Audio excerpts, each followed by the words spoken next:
Hi there, it's Wordy Wednesday, and today's word is worth. Let's have a look.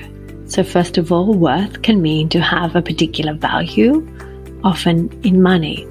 An example of this is quite commonly, the company is worth over €1 billion. Secondly, something that is worth doing has to be useful or enjoyable to do.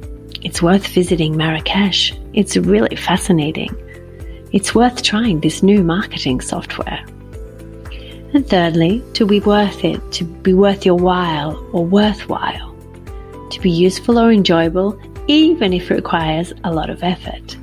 It took me a long time to learn to speak Italian, but in the end, it's been worth it. Spending 2 hours traveling to work is not worth my while, as in it's too much effort with low return.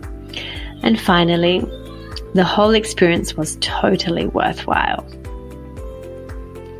So, what about you? Your turn. What's something totally worth visiting in your hometown? And what is something you think is not worth wasting your time on? I'd love to hear from you. Write to me or leave me an audio message using this useful word. English on the Run. Are you ready to join our English daily workout? Join us.